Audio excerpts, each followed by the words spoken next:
Hello friends, कैसे हैं आप सब। अपनी क्लासेस में आपका स्वागत है।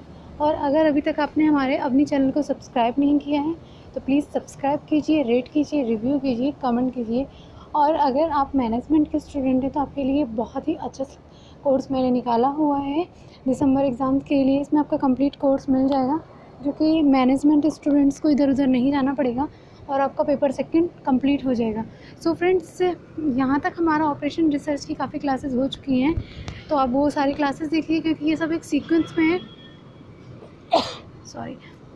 तो आप अगर सीक्वेंस में फॉलो करेंगे तो आपके लिए ये ईजी हो जाएगा, आपको ये रीड आउट करने में ईजी रहेगा और सारा एक टॉपिक वाइज क्लियर होता रहेगा। तो फ्रेंड्स, यहाँ तक हमने अपना कंप्लीट कर लिया था।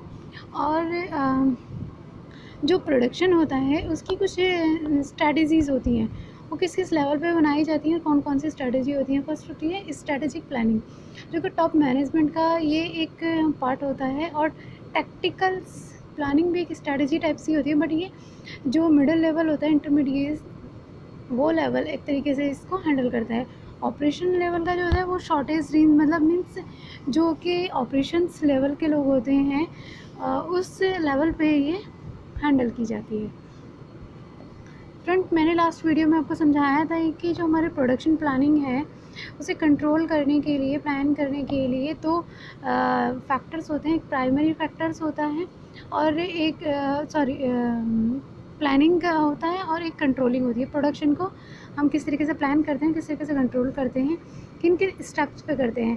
तो फ्रेंड, जब हम एक एस्टीमेट बना रहे थे तो एक प्लान कर रहे हैं, रूटिंग अगर हम कर रहे हैं, रूट मतलब किस किस ट्रांसपोर्टेशन को हमें किस किस रूट पे भेजना है, जो कि मैं पहले वीडियोज़ में आपको पूरा क्लियरली समझा चुकी हूँ, उसको भी हम प्लान करते हैं। शेड्यूलिंग करना एक प्लान होता है। लोडिंग करना मीन्स जो लोड किया जाता है, जैसे हमारा जो मटीरियल प्रोडक्ट है जब वो ट्रांसपोर्टेशन के लिए लोडिंग होता है उस टाइम के लिए।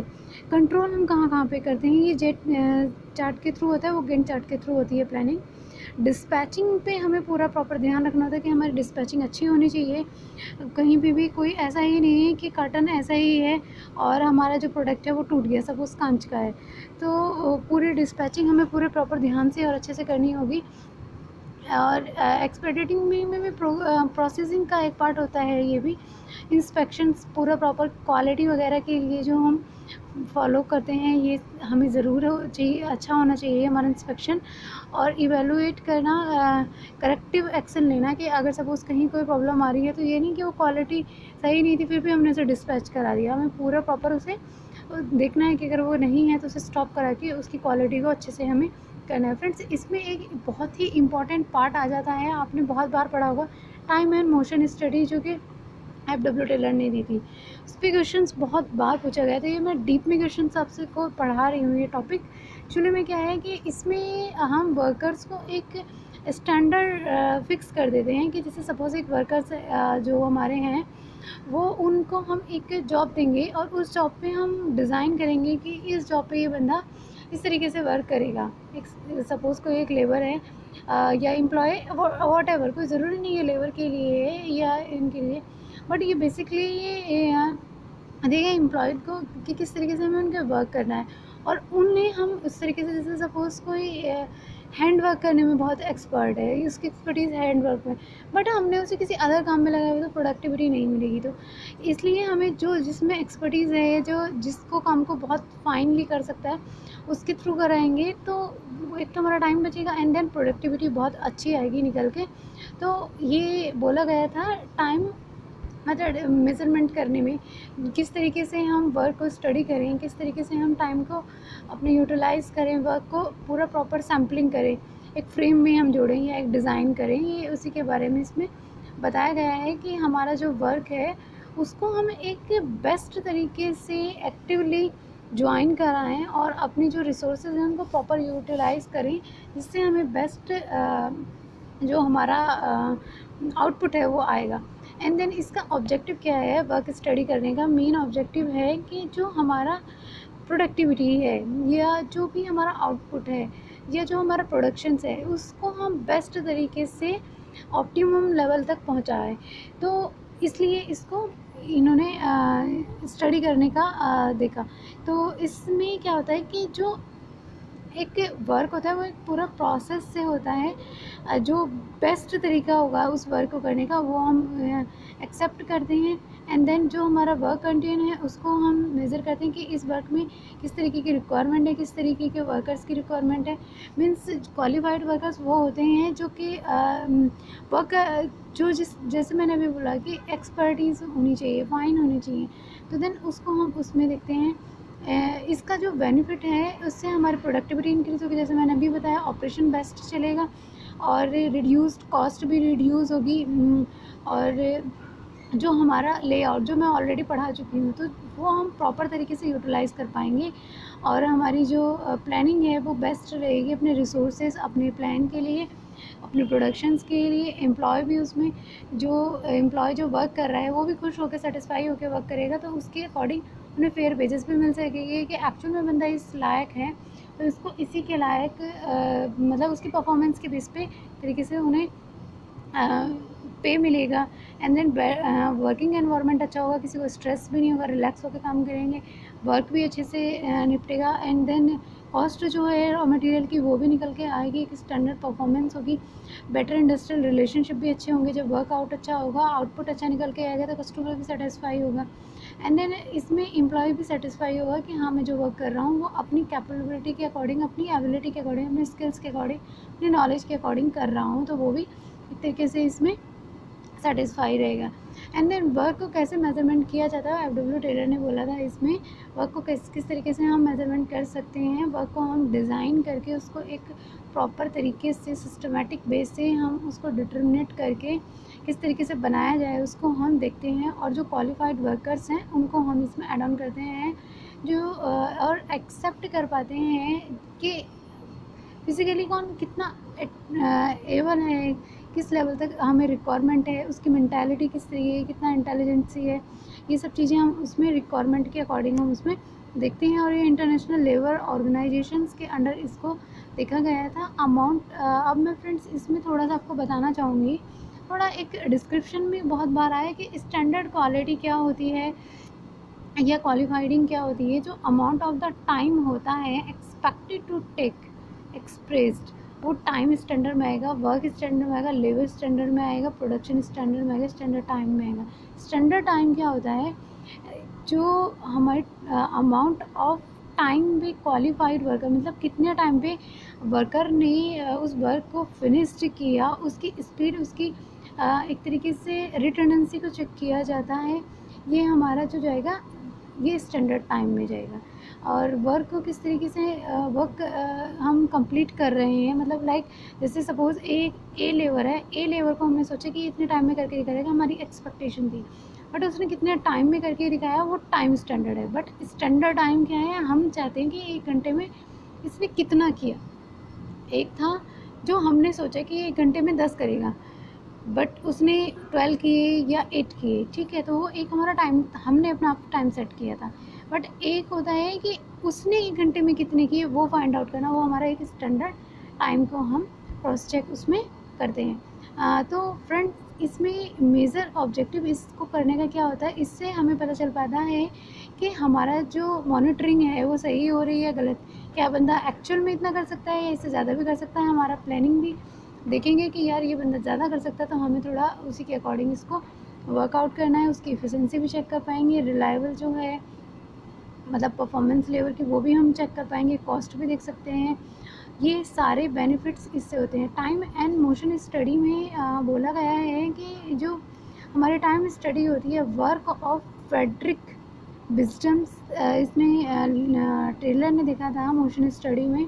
तो टाइम स्टडी को जो डेवलप्ड किया गया था, direction of establishing standard times, जो मैंने अभी समझाया, स्टैंडर्ड टाइम की एक स्टैंडर्ड टाइम फिक्स कर दिया गया था कि इस टाइम में कितनी बार वर्कआउट कर रहा है, उस चीज़ को चेक किया गया था टाइम स्टडी में। और इसमें मोशन स्टडी में जो देखा गया था कि 1 मिनट में कितनी बार मोशन इन्होंने किए हैं, और इस चीज़ को चेक किया गया था। मोशन स्टडी में कंसर्न किया गया था systematic analysis improvement of the manually control of the work situation. Means उस सिचुएशन में उसने किस तरीके से हैंडल किया, किस तरीके से उसने देखा मोशंस, मतलब मूवमेंट्स कितने किए, कितनी बार वर्कआउट किया, क्या आउटपुट रहा, इस चीज़ को इसमें चेक किया गया था। टाइम स्टडी को हम एक तरीके से मतलब कि वॉचिंग द टाइम हम इसको बोल सकते हैं कि हम वॉच कर रहे हैं या किसी चीज़ को हम ऑब्ज़र्व कर रहे हैं, उसमें बोला गया था। और ये एक टेक्निक्स रिकॉर्ड की जाती है कि कितना ये टाइम इतने टाइम में वर्कआउट कर पा रहे हैं, रेटिंग लिखी जाती है इसमें, स्पेसिफिकली जॉब क्रिएट की जाती है। इसमें कुछ टेक्निक्स हैं बहुत इंपॉर्टेंट है। टाइम को स्टडी किया जाता है, सिंथेसिस को स्टडी किया जाता है, एनालिटिकल एस्टिमेटिंग किया जाता है, वर्क को सैम्पल किया जाता है एंड प्री डिटरमाइंड भी सिस्टम को यूज़ किया जाता है। सिंथेटिक्स या सिंथेटिक टाइम स्टैंडर्ड या मोशन स्टडी, प्री डिटरमाइंड, ये सब मोशन स्टडी का एक पार्ट होते हैं। सिंथेटिक्स टाइम स्टैंडर्ड जो हमारा होता है, ये कभी भी नाम चेंज करके कहते हैं। मोशन स्टडी को किस और नेम से बोला, प्री डिटरमाइंड भी बोला जा सकता है, मोशन टाइम भी बोला जाता है और मोशन स्टडी भी बोला जाता है, सिंथेटिक टाइम स्टैंडर्ड भी बोला गया। बहुत बार ये नाम चेंज करके भी पूछ लेते हैं कि एक्चुअल में क्या है।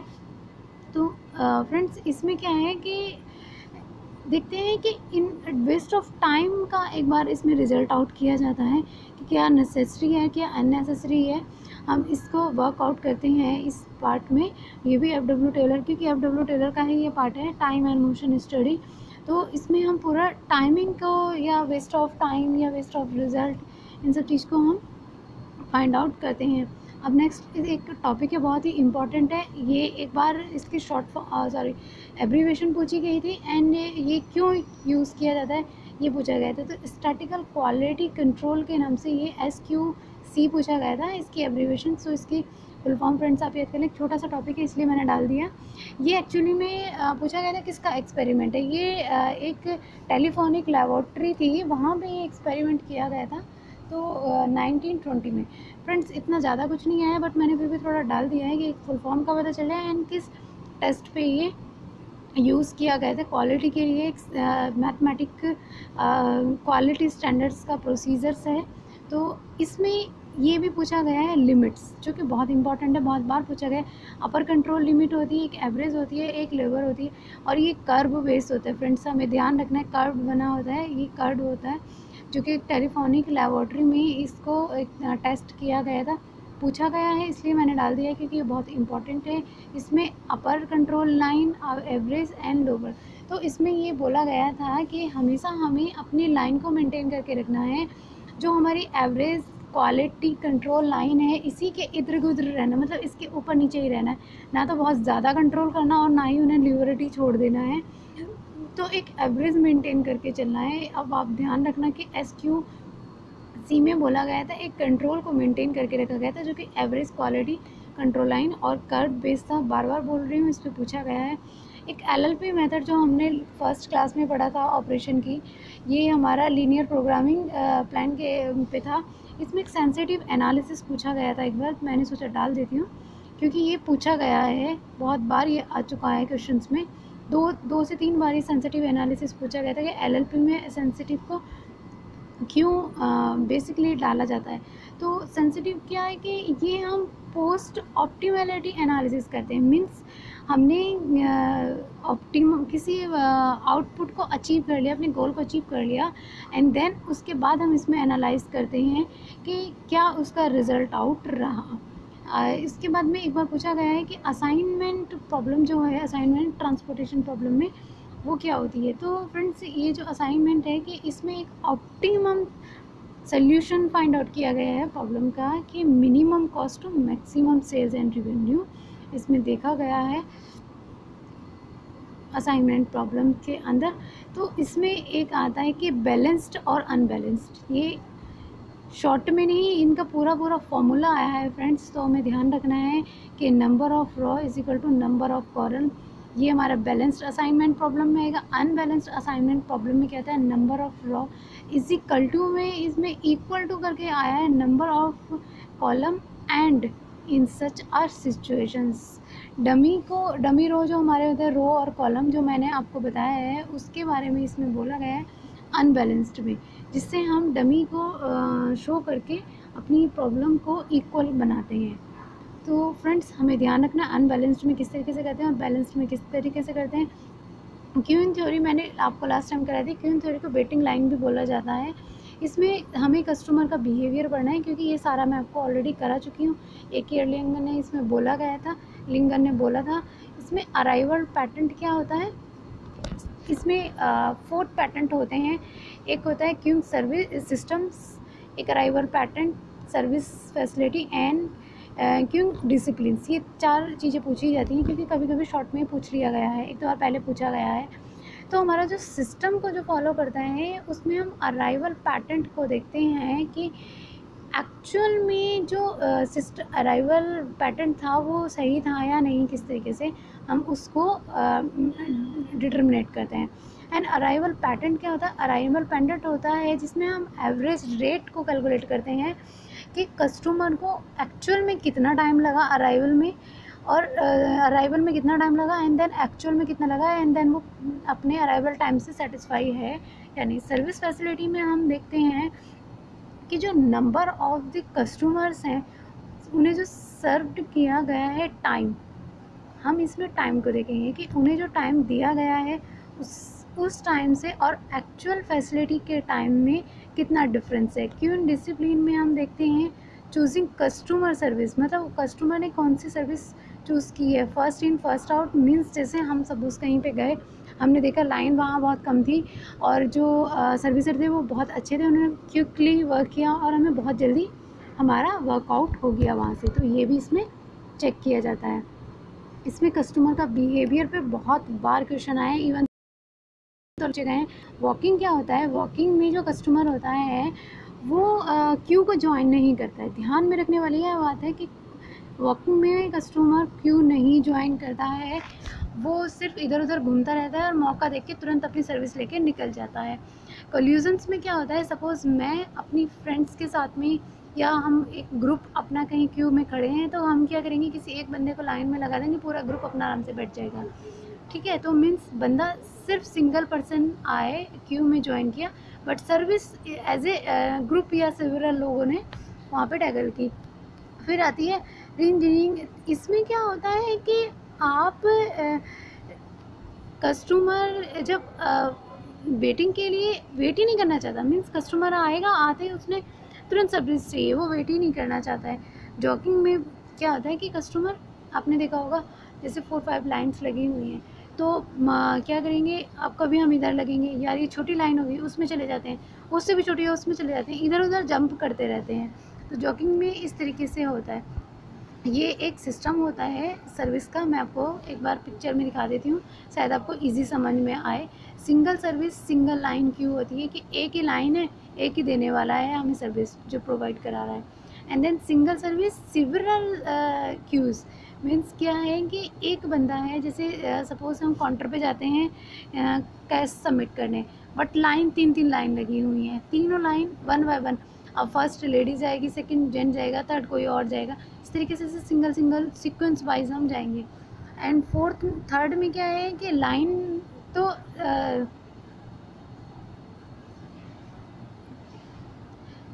जो लाइन है वो एक है, बट काउंटर वहाँ पे 3 या 4 दिए हुए हैं सर्विस देने वाले, तो वहाँ पे हमारे लिए ज़्यादा अपॉर्चुनिटी हो जाती है, इजीली वर्क हो जाता है। अब यहाँ पे काफ़ी सारे लाइंस हैं, काफ़ी सारे काउंटर्स हैं, जैसे कि हम मेट्रो का टोकन लेने जाते हैं, इस टाइप से हमारा इसमें होता है। तो सो फ्रेंड्स, सर्विस रेट भी होती है, सर्विस टाइम भी होता है, और इन दोनों के बारे में मैंने यहाँ पे नीचे डिटेल में लिख दिया है।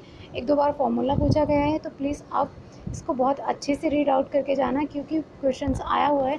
तो मार्कअप एनालिसिस में हर बार क्वेश्चंस पूछा जाता है। एक्चुअली में मार्कअप एनालिसिस है PERT एंड CPM के पॉइंट ऑफ व्यू से हमेशा आता है कि ये यूज़ किया जाता है या नहीं किया जाता है।